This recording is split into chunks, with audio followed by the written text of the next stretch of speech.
Well,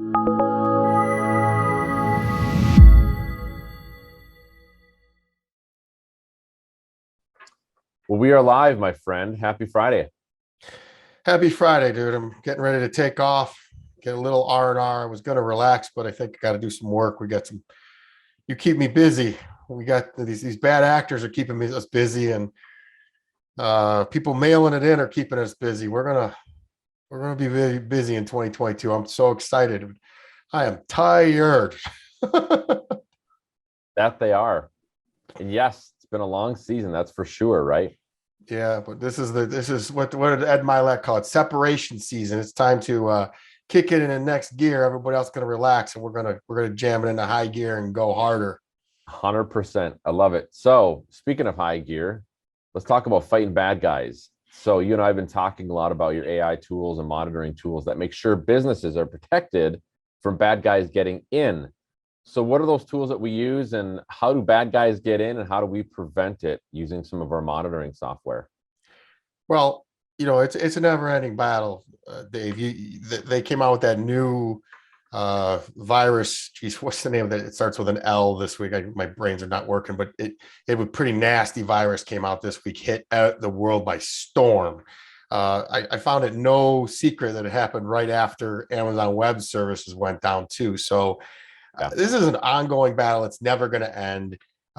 It's going to get worse before it gets better, and it's going to be just like us going to the airport and taking your shoes off. This is the new norm.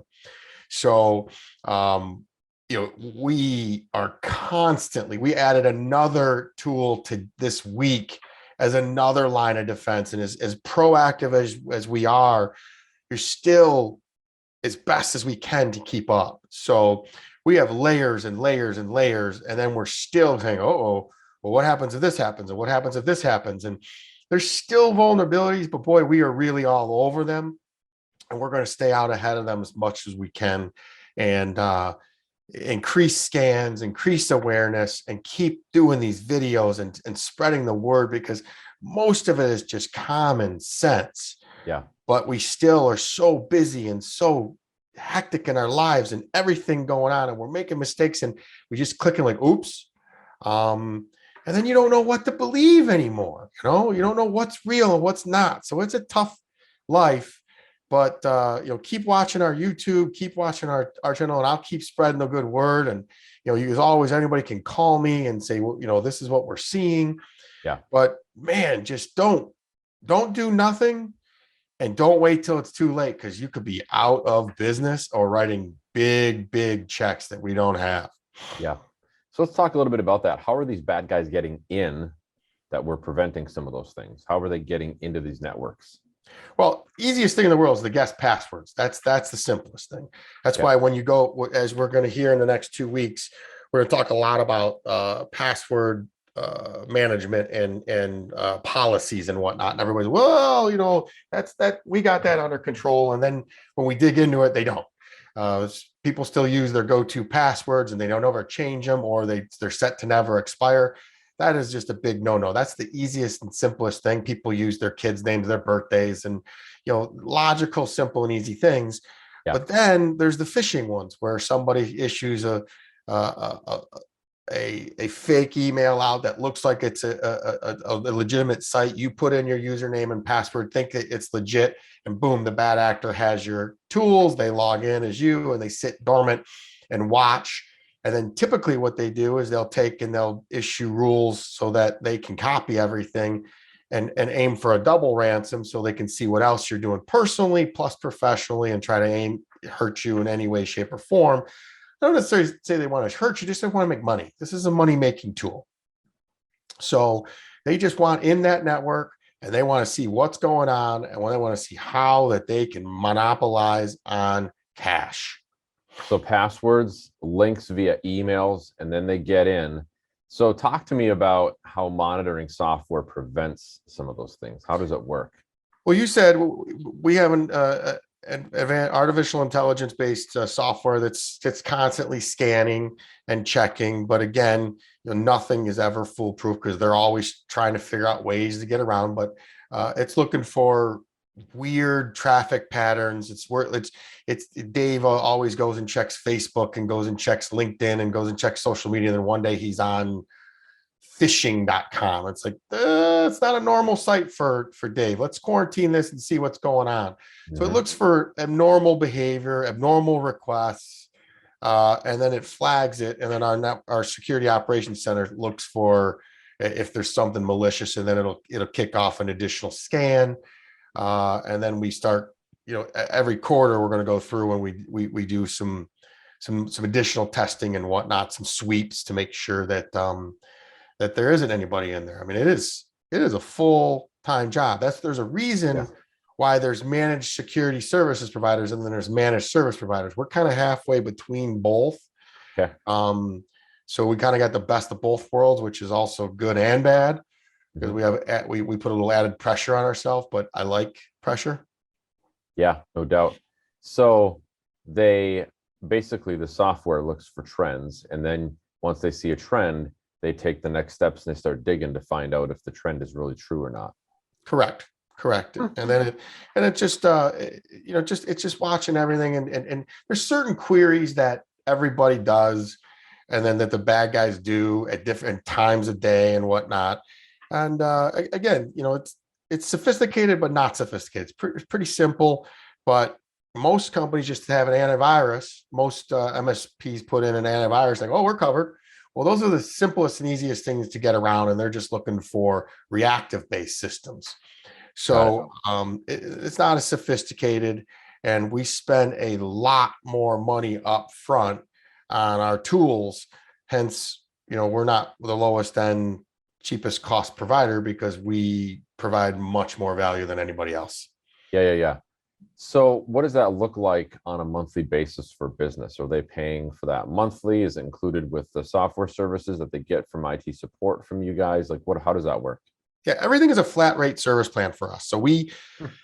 we're including everything. We don't nickel and dime, and we're slowly but surely, unfortunately, building our offering. So as the bad guys add more capabilities, we have to take bigger lines of defense. And then I try everything to renegotiate and keep the price down, but every once in a while something comes above.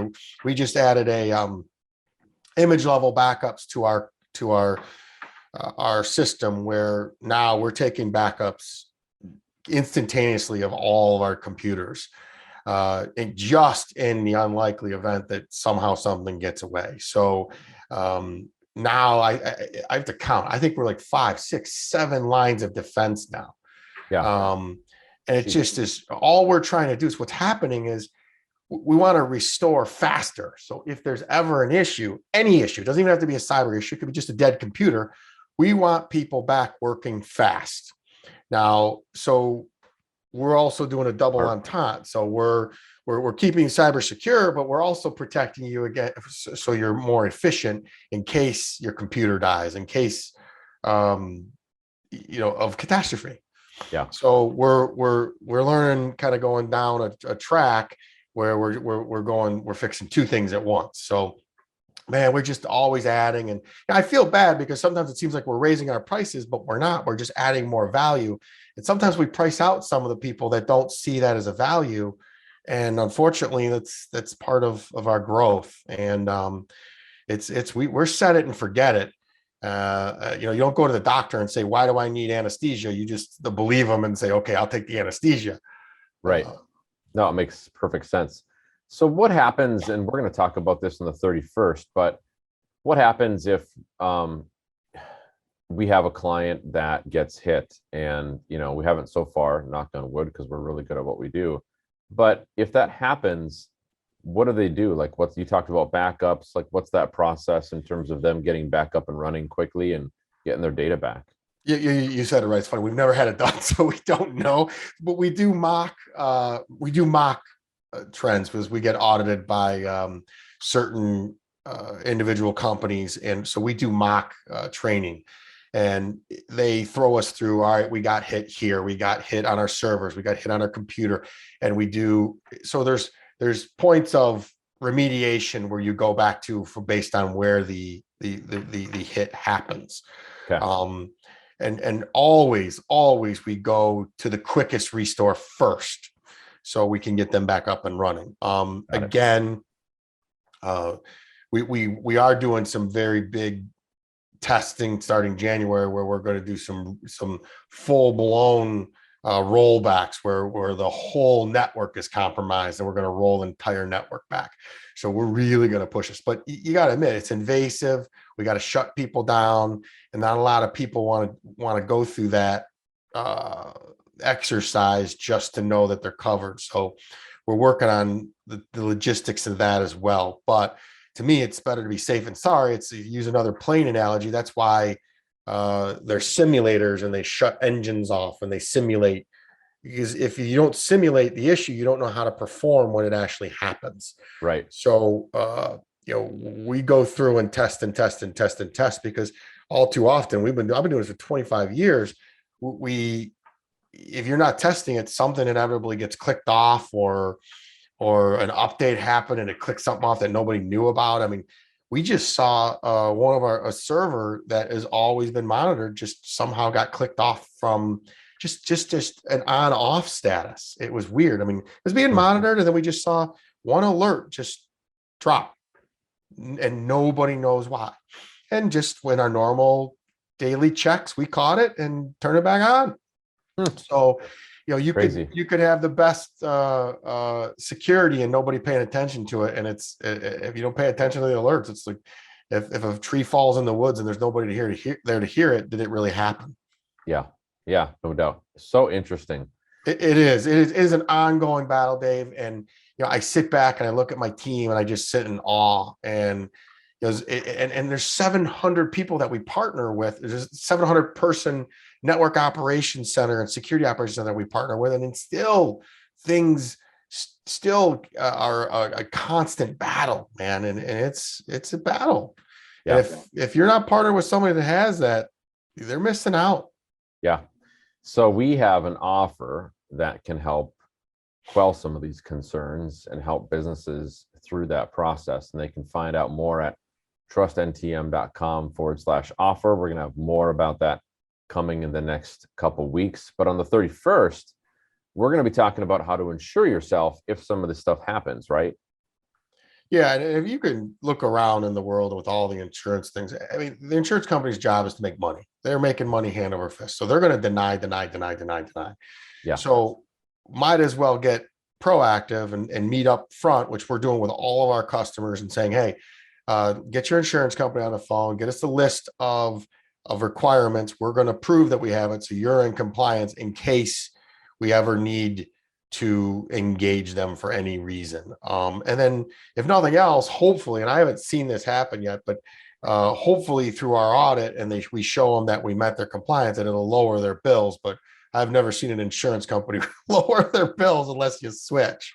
Yeah, no, me neither. Not yet. It would be nice to have that happen. But the thing about it that we're seeing in our initial white paper that we're releasing is it's still a little fluffy, and people think it's marketing, but they need to understand that we wrote this with CIOs, and it's with hard fact data from Gartner, and this isn't a fluff for sales. It's meant for everybody to go and say, hey, go to your existing company. There's 7 points. 4 of them are very, very, very pointed. Get documentation from your partner that these 4 points are being taken care of, and that's going to protect you. Most companies can't do it. Most companies cannot prove it, and it creates a fodder. And then, as Americans, we get defensive because we probably chose the person. And well, how does this show anything? It's just take it for what it is. It's me trying to help you. I'm not jamming anything down anybody's throat. We're just trying to create awareness and saying, make sure that you're checking your patches, make sure that you're checking your vulnerability, your backups, and your password policies. And if your IT company or your IT partner can't provide that for you, then you need to find a new IT provider. And the thing that I can't understand is they'll get breached, and then they'll stay with that provider, and they'll say, oh, we're filling the breach now. It's like, well, I've been telling you about it for years. Why didn't you do it then? Right. So take my word for it. Do it. It's like if we just listened to our parents when we were children. If you just listen to Kelly now, you'll avoid headaches. I love it. So that white paper, people can find it at trustntm.com/offer. We'll put the link in the show notes here as well as on YouTube. And what they get is a free guide that tells them about how unsecure their devices are without a good provider. And we also get them that white paper, which is the 7 things that your IT partner doesn't want you to know and that they're probably not doing a great job at. So to your point, alluding that to earlier, we'll send that out to everybody and it'll be good. Yeah. And again, it's just informational, people. I'm trying to help. Uh, we're just trying to create awareness, good, positive awareness, not scaring anybody and oh, be careful. I mean, we'll be fine. NTM's got you. Your provider has you. We'll all work together. Yep. We're all in this together. I'm not trying to scare people and doom and gloom. We don't want to shut communities down and shut businesses down, right? No. Kelly, where can people get a hold of you at? My cell phone number is 248-808-4888. If you got some questions, call me. The website's trustntm.com. I'm here to help in any way, shape, or form. We have lots and lots of non-invasive tools to help people, give them information to make decisions. Not in the business of strong arming or scaring or hardcore sales tactics. I'm just here to make do my part to give back in the world and reach out, man. I'm here to help. I'm not the enemy. I'm not trying to sell something, and I just want to beat these bad guys to death. Yeah, love it. Get my hands on them. Exactly. Kelly, what are you doing for the holidays? You got any big plans? My daughter and I are going to our Florida house and going to relax. I'm going to try to clear my head and get things ready for you because you got me so freaking busy. And I'm fully expecting us to really hit the ground running in January. We got some new software rolling out for back office, for quoting, because we're going to have to move faster and quicker because our offering is so second to none. It is, we aim to be the best. We are the best and we're getting better. So my speed to market's got to get faster. So no rest for the wicked. And we're going to push harder, and I'm going to help people faster and quicker. And we're going to say no a little more to some people. Unfortunately, we're going to, if you're going to fight with us and doubt us, then you're not a partner. We're looking for people that believe in us and help us and value and understand that we're in this together, and we're here to beat the outside world, not each other. Yeah, love it. So, Kelly, we will be not here on the 24th, so next Friday, but we will return on the 31st with Sam Crudo, who is one of your insurance colleagues, and he's going to talk to us about how to protect yourself using the right insurance policies on the 31st of December. Super excited. Everybody have a great weekend and a great holiday. And again, the number's 248-808-4888. You guys need anything, give me a jingle. I'll always respond. Thanks, Kelly. It's good to talk to you. Brother. Talk to you.